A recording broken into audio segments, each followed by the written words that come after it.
Monday Night Football, man. We ready to go against this Cincinnati Bengals. Always a big thing to be able to play in front of your peers, play in front of national televised audience. So the Browns got the Bengals coming up this weekend. But I'm gonna tell you something. We're gonna get into the first segment. If Joe Woods and Prefer haven't been fired, then chances are Kevin Stefanski isn't going anywhere. It's stepping stones, people. We'll tell you why exactly Kevin Stefanski isn't going anywhere this year. We have been playing poorly, and everybody's up in arms about a lot of different things, rightfully so at 2-5.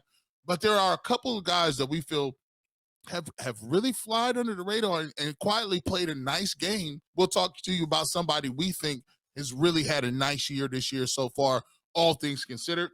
And then we'll get to this. Brown secondary versus the Bengals receivers. You're going to see one of the most prolific passing attacks, Joe Burrow, Jamar Chase. And can they stop him? We'll talk about all of those things and much, much more on this next episode of the Locked On Browns podcast. You are Locked On Browns, your daily Cleveland Browns podcast. Part of the Locked On Podcast Network. Your team every day.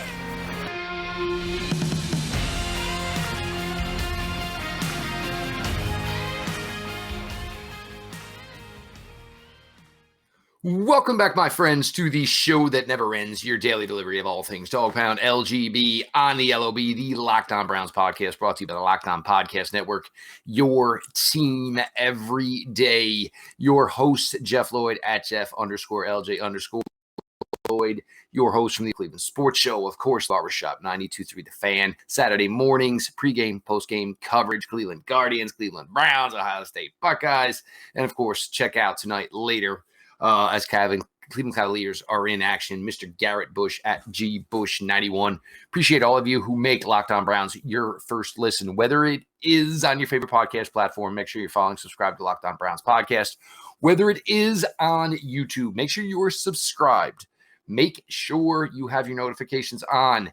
And for everybody who keeps hitting that like button, and I'm not going to stress this enough, keep hitting that like button for us, folks. And a lot of love from over in the UK, across the continent. Appreciate it. But yeah, please, guys, make sure you clicking on that like button for G. Bush and myself, and of course the Roku app. Go ahead, search for Locked On Cleveland Sports. You will find the Locked On Browns duo. You will find Locked On Guardians. You will find Locked On Cavaliers, and of course the ultimate Cleveland Sports Show. We're going to get to it here. We broke down some things yesterday. Garrett Bush and I, as starting to talk about some potential trade candidates for your Cleveland Browns. Next episode we'll get to the crossover with the guys from Locked On Bengals. Some things we want to get to here today. I'm seeing way too much this as far as your talk on Coach Kevin Stefanski. Look, there's guys right now whose jobs could be in jeopardy for the Cleveland Browns. Mike Prefer's not going as well as you'd like to go on special teams. Joe Woods, it was a bounce-back week last week against the Baltimore Ravens, but overall the product this year has not been good. It's certainly been disappointing. It's certainly been lesser than expectations. No questions about that. Now, with everyone in regards to Coach Stefanski, and if he used Hunt more, guys, we can't use Chubb more and use Hunt more. Like, I don't understand how, this works. You guys want to try to make so many things happen, and that's fine. Coach Kevin Stefanski is going nowhere. They did not make this trade for Deshaun Watson to say, well, in 2023, we'll just find the right head coach to coach Deshaun Watson. Guys, Coach Stefanski is going nowhere. He's as safe as safe can be. And I know some of you get frustrated with the straight stock answers of, it's my job. I need to make sure this team plays better. It's my job. I need to make sure I coach this team better. It's my job. I need to make sure this team is coached better. You want to know what? If you're an owner in Jimmy Haslam and you're not winning, this is what you want to hear. You don't want to hear, well, I got to go back and watch the film. Or if these so-and-so or that positional room. Or this is what you expect your head coach to do. It ain't sexy. It's not going to create a lot of headlines. But at the end of the day, that is what you want. Ideally, yes, they want to win. There is no question about that. But the last thing you need is to be answering questions about anything other than the product on the field, which is what Coach Stefanski saves you from. He talks about his players with a passion. He talks about what is expected. Yes, he will say this was, our play yesterday, it was below what we expect. But what does he follow it up with? That is on me. That is on my staff. We have to make sure we're ready. And it kind of interesting last week because if you remember last week, Myles Garrett was speaking about, I feel things might be a little bit different. And then we got into post-game after the Ravens game, and maybe it was a little bit different because, there was a little WWE as far as, some mouthing off in the locker room afterwards. But again, Coach, stock answer. Look, guys, Coach Stefanski is probably here for the rest of 2022. He's probably here for all of 2023. Coach Stefanski right now is going to be ultimately judge Garrett Bush by what he and Deshaun Watson can do with this offense. I think a lot of times if you do criticize the coach, sometimes you feel like what you're setting himself up to say is that he's going to get fired. And I think people are conflating the two things.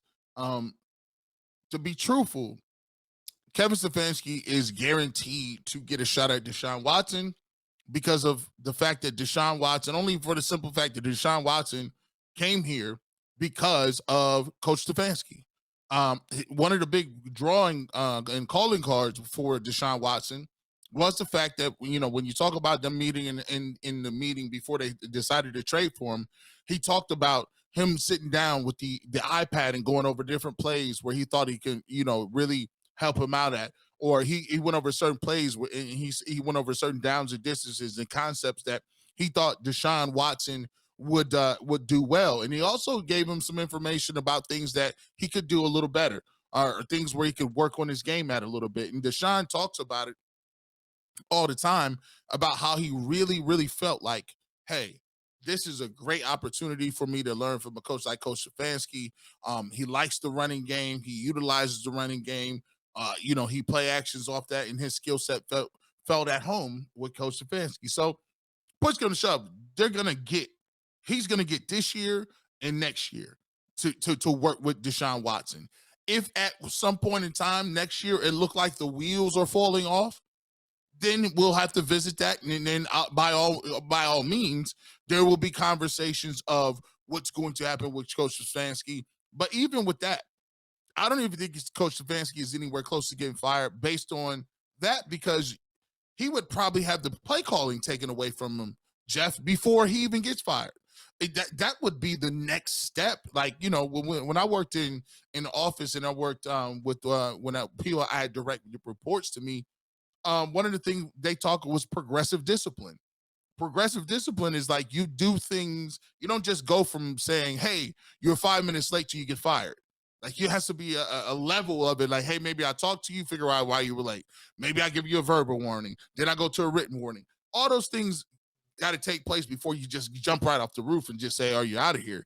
So for me, the pecking order would go, all right, Coach Stefanski, the offense isn't even really the problem. The first thing he would need to do is say, all right, who does he need to hold accountable to get the other parts of the organization together? That would be being a special teams coach. I think you would get rid of the special teams coach easier because special teams is a niche market. You can find people to fit into those roles a little bit easier rather than rehauling your defense and coming up with a whole new philosophy. So I would guess it would be Prefer, maybe in an offseason.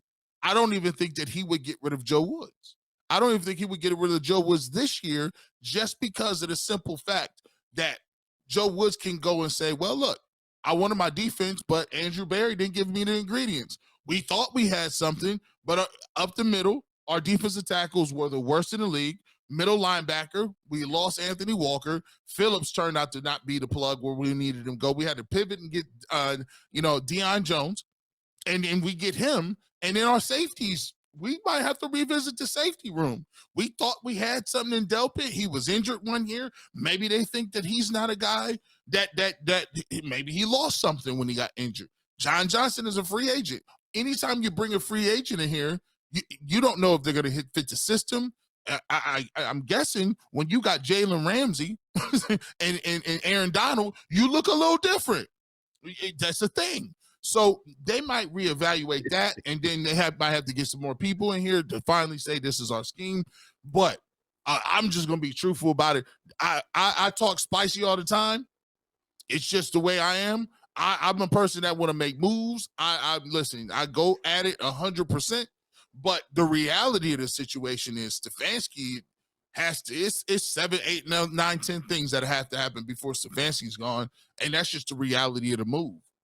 And we haven't even seen what it is going to be the future of hopefully Coach Stefanski's reign here in Cleveland, and that is his pairing with Deshaun Watson. You bring up a player like John Johnson from Jeremy Fowler, talking about maybe the Browns were interested in possibly hopefully getting back maybe a 4th round pick for Kareem Hunt. In that Browns are basically frustrated with several key players. You have to think that maybe some way that John Johnson's probably one of those guys that applies to a statement like that. It's just not gotten it done. I mean, there were glimpses last year. Every now and then you see a glimpse, but you never see it stacked together and, stacked together positives from a player like John Johnson. And obviously as the last line of defense, that's certainly an issue. Quick one, just jumping in here. Robert Quinn from the Chicago Bears traded to the Philadelphia Eagles. Nobody does a trade deadline like Howie Roseman. Gives him a 4th round pick. Brings in a veteran pass rusher to go along with the rest of that defensive line. Eagles sitting there at undefeated, doing everything they can to stay. Yep, the Eagles know what they're doing. Eagles are a smart franchise. We're going to move on here a little bit. We're going to give a little love here and an appreciation. There's a certain player here on the offensive side of the ball. Isn't getting mentioned, in my opinion, Garrett's opinion, enough. And we're going to take some time here and shed on light on a certain third-year player who seems to really, really be stepping up right now for the Cleveland Browns. Jeff Lloyd, Garrett Bush, your latest Locked On Browns. These days, every new potential hire can feel like a high-stakes wager for your small business. You want to be 100% certain that you have access to the best qualified candidates available. That's why you have to check out LinkedIn Jobs. LinkedIn Jobs helps you find the right people for your team faster and for free. Go to LinkedIn Jobs. You add the job. You add the purple hiring frame to your LinkedIn profile to spread the word. Simple tools like screening questions make it easy to focus on candidates with just the right skills and experience so you can quickly prioritize who you'd like to interview and possibly hire. It's why small businesses rate LinkedIn Jobs number 1 in delivering quality hires versus leading competitors. LinkedIn Jobs helps you find the qualified candidates you need and want to talk to faster. Post your job for free at linkedin.com/LockedOnNFL. That's linkedin.com/LockedOnNFL to post your job for free. Terms and conditions do apply. Guys, the folks at Bird Dogs sent over a pair of sweatpants. This has absolutely become my Sunday best. Super comfortable, super light, super soft, almost like toilet paper. That comfy little bear feeling? Oh, yeah. Bird Dog pants have got it. These things are so good. You can play golf in them. You can go out warm enough, got enough space in the pocket for an extra ball or two when you ship them off into the woods and you can't find them. Bird Dog's joggers are higher quality than Lululemon and $20 less. What are we talking about here? Go buy some Bird Dogs. You still want to wear your shorts in the winter? It doesn't matter if it's Florida or 10 degrees in New England or Chicago. They have the signature shorts with the built-in liners, the most comfortable shorts in existence. Go to birddogs.com. Enter the promo code LOCKEDON, all caps, no space. They'll throw in a free Bird Dogs rope hat. That's birddogs.com, promo code LOCKEDON, and boom, a free Bird Dogs rope hat with your pair of Bird Dogs. The most comfortable shorts, pants, and sweatpants with built-in liners. You will not take these things off. I can guarantee you that. Welcome back to the Locked On Browns podcast. Garrett Bush in the building, Jeff Lloyd in the building. We are talking about a little bit about what's going on here, and we can get it could get a little pessimistic at sometimes, right? When you're 2-5, and let's be real. You hear Jeff and I talk about this all the time after the games. I mean, now the 2-minute warning, if you guys have not seen it, it's like torturous a little bit, man. Like to have Jeff, it. When we're sitting there looking at this thing, and you're like, you're seeing the game go down to the narrow, the nitty gritty, and you lose it. It's something different that happens to your soul, right? So all the time, we don't get an opportunity to give people their flowers. We're not really breaking anything down. We're just dealing with the emotional loss at that time. But I will say there are a couple of people that have been a pleasant surprise. One of those guys, I think we talked about, is DPJ. And when you look at Donovan Peoples, it's just like, sometimes it gets lost in the shuffle a little bit of when you're, talking about Nick Chubb and, getting him more touches, and Kareem Hunt getting more touches, and how do you work David Njoku in there, and Amari Cooper, and some of the things happening in the fourth quarter. One thing that is missed a little bit is the fact that Donovan Peoples-Jones has been catching the football. And it hasn't been just regular catches. They've been really tough catches. Balls where you have to get down, balls where you have to catch it with your hand with people all over you. He's doing a good job of when the ball is thrown to him, he's coming down with it. And we wanted to give a shout out because, if you look at the offense and when you're 2-5, everybody's going to get a little more of the blame that they may deserve. And some people are going to get overlooked. But I think if you look at guys that have been a pleasant surprise, I would say 3. Actually 4. I would say Emerson at corner has been.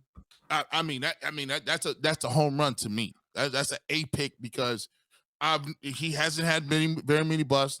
He's physical over there. He's done what he's supposed to do. We look at the center position. Ethan Pocic. That guy, I still don't know how to say his name. Is it Pocic, Pocic, whatever? Pocic. Pocic. There it is. Jeff got me together. It don't matter. That guy has been playing well. We haven't even noticed him, right? We lost the center going out earlier, and we thought that could be one of the things that can be bad. I like him as well. Another guy that has really showed up a little bit is the fact that you got Donovan Peoples-Jones. This guy has caught the ball. He's caught it with his hands. Anytime they throw him the ball, he's been catching it in the fourth quarter. He caught a nice play, a deep ball last game. I just like his demeanor. And guess what? You haven't heard much from him. We have not heard any. He ain't been sitting on top of locker rooms. He ain't been jumping up and down talking about what we need to do. All he's done is catch the ball, Jeff, when it's thrown to him. I think he's on pace for about 800, 900 yards possibly. I think he's been a real nice surprise for the Browns. Donovan Peoples-Jones, and you go back to week 1, the Carolina game, and remember, Amari Cooper wasn't involved much, but Donovan Jones was out there. He was catching dirt balls. I mean, everything thrown to him wasn't really an easy catch, made all his catches. Weeks 2 and week 3, Jets, Steelers, not much involvement. 1 reception for 10 yards. You go to his last 4 outings, though, in Atlanta, 5 for 71. Chargers, 4 for 50. Patriots, 4 for 74. Last week against the Ravens, 6 for 71. You're starting to see an uptick in the amount of times the ball is being thrown towards Donovan Peoples-Jones. And young man's coming through, to his credit.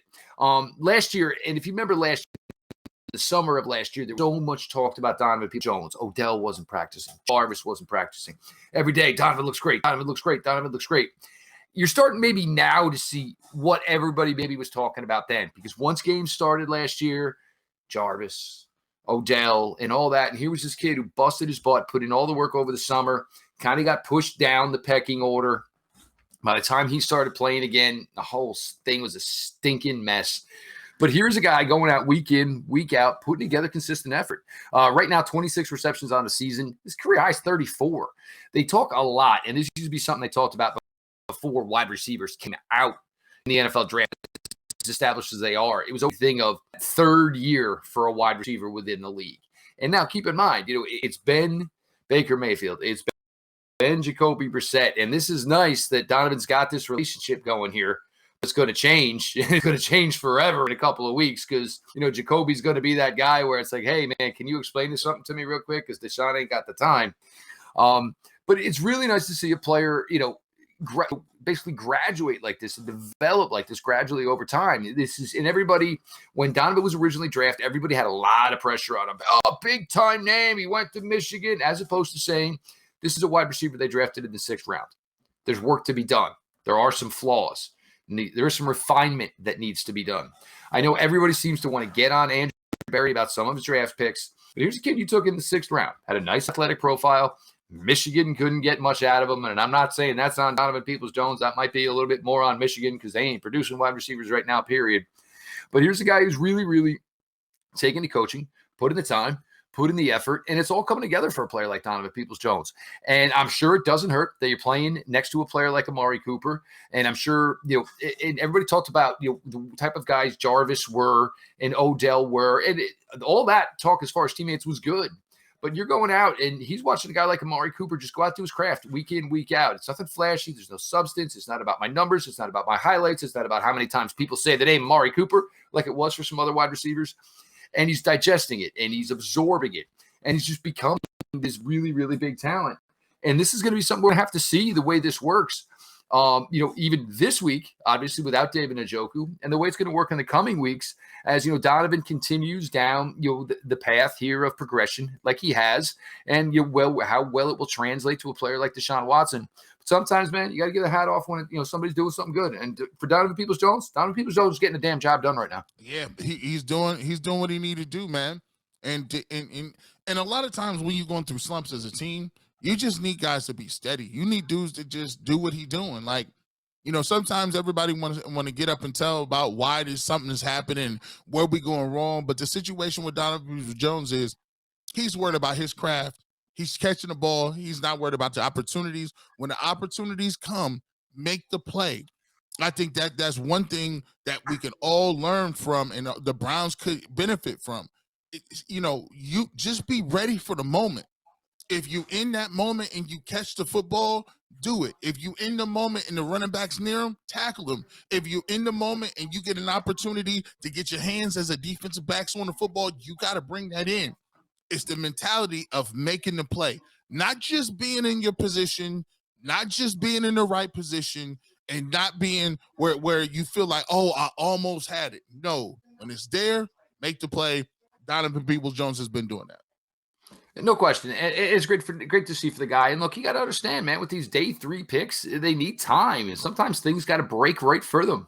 And, there's a lot of ways Donovan Jones could have never found his way to even the role he's got with this team, but worked his ass off to get here. And now that he's here, paying dividends. Kudos to him. Kudos to Andrew Berry for a good pick. Kudos to everybody for understanding it takes time for a guy to develop. And it's certainly worked out here. Jeff Lloyd, Garrett Bush, again, as always, your latest Locked On Browns, again, on YouTube, guys. Make sure you're hitting that like button, subscribe, notifications on. Get all the info and content as soon as it drops. Prize picks. I talk about it all the time. Whether it's the Monday night game, the Sunday night game, the Thursday night game, you find a way to put together just some players. You're watching the game. Don't kid yourself. You're watching it anyway. You look at a line. Lamar Jackson, 2 touchdown passes. Is he going to throw for more than 2 touchdown passes, or are you going to throw for less than 2 touchdown passes? This is basically what you're betting on as far as putting together daily fantasy. It's 2 to 5 players. And if they go out and score more or less than their prize picks projection, you can win up to 10 times your money on any entry. No competing against other people. It's just you versus the projections available. Prize Picks offers projections on any sport that you watch. It includes the NFL, the NBA, MLB, men's and women's collegiate sports, you name it, even disc golf you can do. Entries can be made in 60 seconds or less. It is just that easy, safe, and fast withdrawals. Currently operational in over 30 states and Canada. Download the Prize Picks app or go to prizepicks.com to sign up and play daily fantasy sports. First-time users can receive a 100% instant deposit match up to $100 with the promo code LOCKEDON, all caps, no space. You deposit 100, they give you 100. You deposit 50, they give you 50. I think you guys get where I'm coming from, right? Don't forget to enter the promo code LOCKEDON at sign up for an instant deposit match of up to $100. Welcome back to Locked On Browns podcast. G. Bush, Jeff Lloyd. Make sure you guys subscribe to the channel, man. Definitely, we appreciate everybody that makes Locked On Browns their first listen of the day. We definitely appreciate you guys, man. It's been a rough season. Definitely with the Cleveland Browns, but the part of this thing is it's all about the journey. It's all about the process, and making sure that you get the most up to date, entertaining content on the Cleveland Browns is what me and Jeff are dedicated to doing. So make sure you subscribe on YouTube. Make sure you go ahead and hit that notification bell so when we post all of our content. Jeff, let's get into this game a little bit with the Bengals.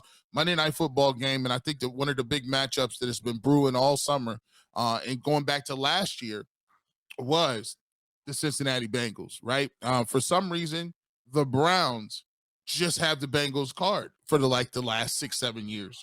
It just seems like the Bengals have not been, specifically Joe Burrow hasn't played particularly well against the Browns. We talk about the game where Baker Mayfield comes back and throws the touchdown to Donovan Peoples-Jones to kind of storm back. I think he completed some 20-some odd passes in a row. We take a look even with the backups. Last year, the Bengals had everything sold up. Case Keenum was able to get a win against the Bengals. And so there's this, Battle of Ohio's kind of getting that rivalry going. And then, you look at the receivers. When you get Jamar Chase and you take a look at Joe Burrow, and you look at T. Higgins, and you look at Boyd, all those guys, they probably had the best receiving core 1 through 3. Still got a back in Joe Mixon.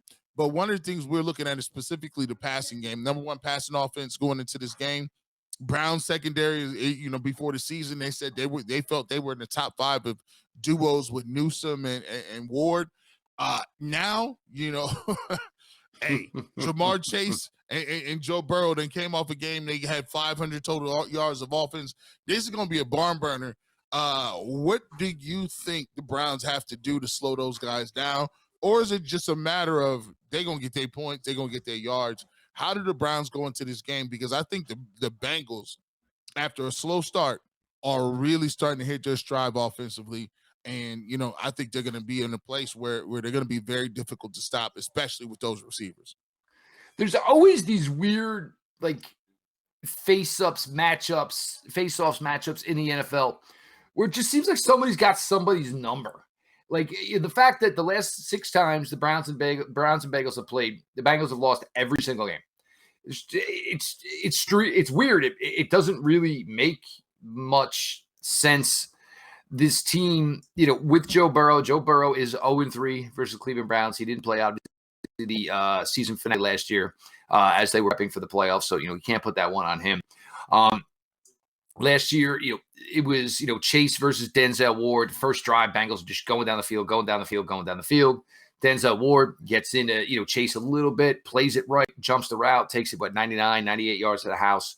But you look at a wide receiver unit of Jamar Chase, T. Higgins, and Tyler Boyd. I mean, Boyd could go anywhere and be a starting wide receiver, yet he's the 3 for the Bengals. He had a monster week last week.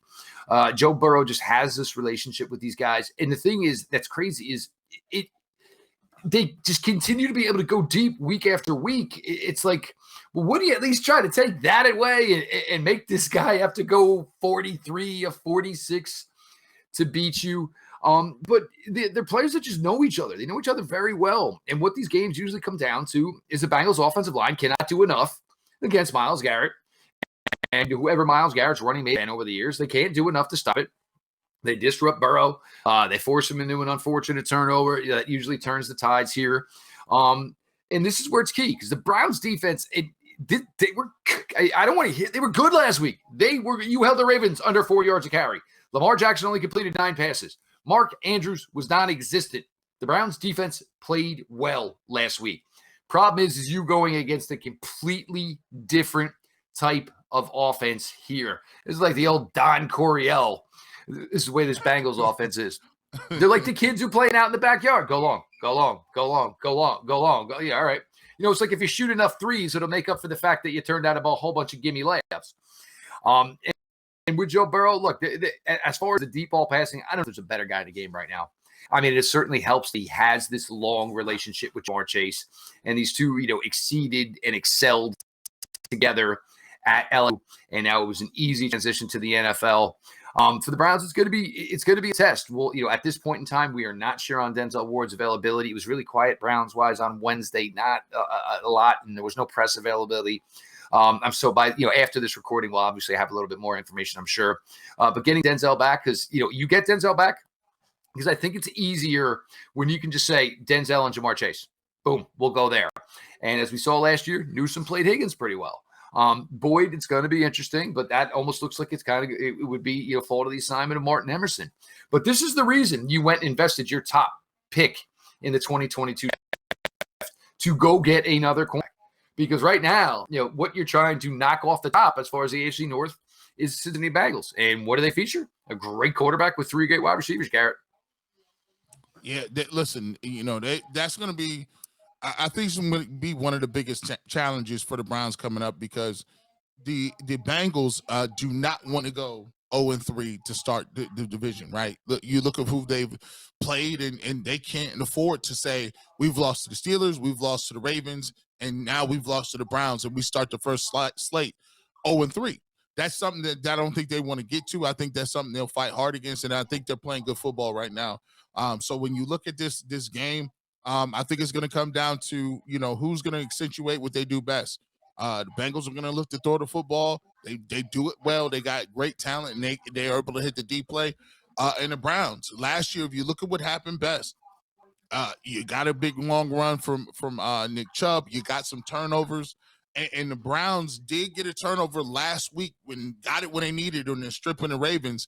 But they got to do more of that. They have to be more in a place to get turnovers, putting pressure on the quarterback to force some of those turnovers. So it's one of those things where if the Browns can get a couple turnovers and they can run the football effectively, keep this offense off the field. I think this is a game where they could keep it close. It just will come down to the fourth quarter, like every other game the Browns have been in, and then you just have to make the plays.